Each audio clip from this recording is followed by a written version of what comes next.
I'm very fortunate in that I have a very good memory, not only for wildlife things but for other stuff. We don't want to play me at Trivial Pursuit, but I think that's one thing. But I think it's more important as a naturalist actually to understand how all the knowledge fits together to give an understanding of the overview. And of course, what I hope to have in accompaniment with that is the enthusiasm to sort of impart the knowledge in an entertaining way. But I've got lots more to learn, and in fact, if I tell you, selfishly speaking, the best bit of my job is meeting people that know more than me, and I meet them all the time. This morning I was working with a man who knows more about fish than me.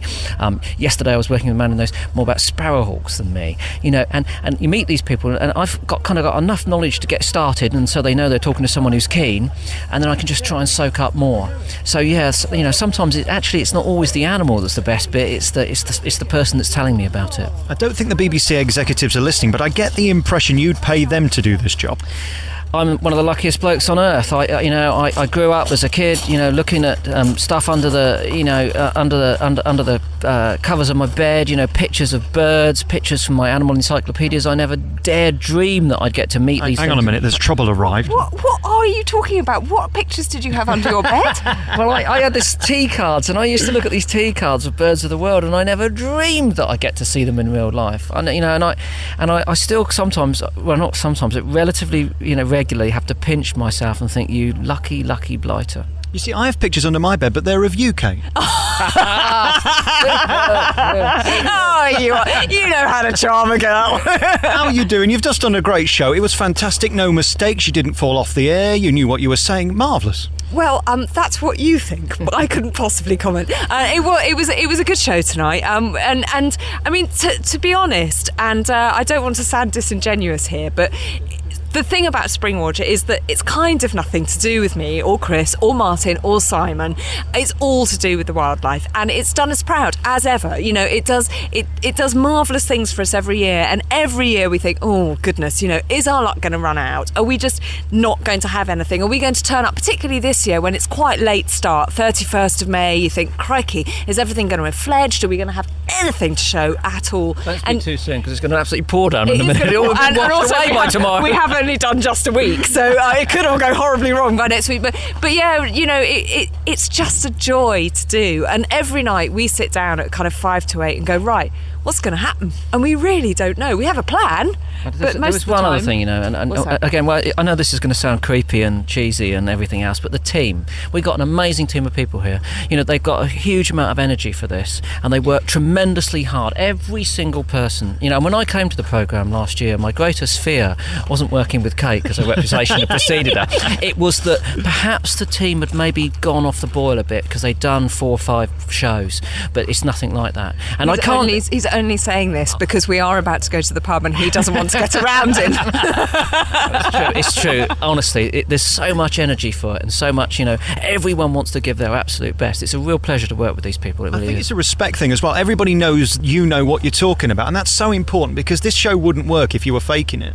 Well, I think it's more about we're all discovering stuff at the same time, and we're discovering it at the same time as the viewers are discovering it. Now, I can't possibly say that I know everything. I absolutely don't. I'm learning something every single day. Chris knows a little bit. It's slightly scary sitting next to someone who's got a brain that size.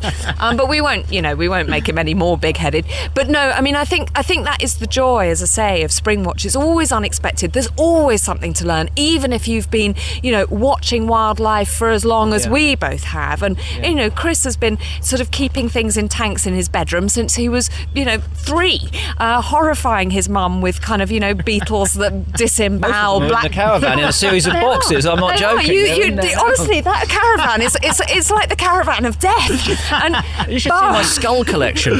But, every day something happens, and then it's like, quick, get the books out, or is there any latest research? I mean, classic example was, last week with a bird that is so familiar to all of us. Wherever you live, everyone knows what a blue tit looks like, right? Springwatch favourite, we've featured them almost every year.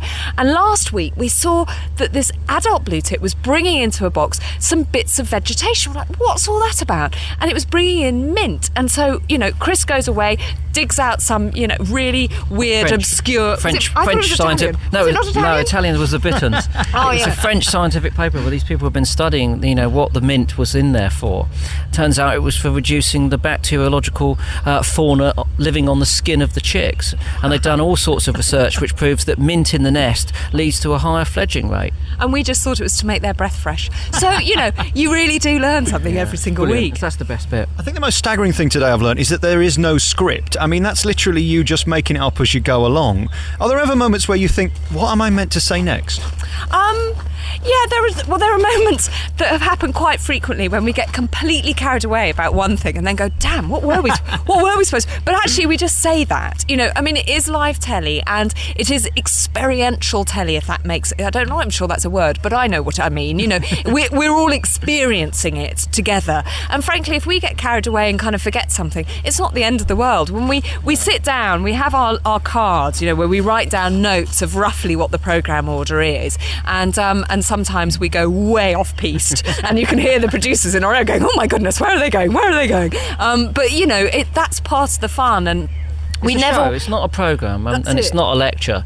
It is a show. So, it has to be entertaining, a bit light-hearted, Otherwise I wouldn't have worn on those hats and that sunglasses at all. Because, frankly, I'm not that much of an idiot. I'll never wear them again. I'm going to let you go to the pub in 1 second, but what's it like being a sex symbol? I don't know. I was talking to Chris. I mean, you have made this kind of thing interesting because you've got personalities and you're half decent looking. I mean, it makes a difference, doesn't it? Crikey, I think you need to get down to an optician. Those glasses I was wearing? Yeah. I mean... you're speaking for me. I don't know anything about that. The thing is that you hit the nail on the head before. We don't have a script. We're not making this up. We're not faking it. We love it. We have, people come up to us on the street and go, how can we get your job? And we tell them to off. It's not a job. I like to meet kids and I like to think, wow, one day that kid might be doing my job, because you do meet them occasionally and you think, yeah, look, there's a geek. Yeah. Oh, there are. And it is fantastic that it's inspired people. I mean, there's someone working on this show now, one of our wildlife cameramen, Lindsay, who we met because he sent us a film about 4 years ago of badgers that he'd filmed in his garden, and he was like 14, 15, 16 at the time. We saw this film, we went away and made a little film with him. He was one of our what we call passionate people at the time. He was so fantastic. Next thing we know, he's working as a runner on the show last year. He was completely brilliant. He had Packham down to a T, took the out of his poodles non-stop, which of course we all thoroughly approved of, and he's now full-time working on the show as a wildlife cameraman, and he is, although I hope he's not listening because he'll get really big-headed, but he's brilliant. But he was a viewer. He was someone who loved the show, who loved wildlife and went, I want to do that too, and he went out and did it, and now we're able to celebrate someone who fell in love with the natural world as well. He's just got a small problem with black fluffy dogs, but apart from that he's totally there, he's really on the ball. Thank you very much for talking to me, and I've learnt a lot today seeing this programme. I've learnt that you keep mucky pictures under your beds of different birds. Yeah, that's tea cards, not that mucky. I used to keep them pristinely clean. I'm pretty OCD, actually. Thank you for talking to us. Which pub are we off to? The one that's nearest and has the fullest glasses. Chris and Kate, I love you. Thank you. Thank you very much. We love you too. Thank you. Alex Belfield in the morning. BBC Radio Leeds.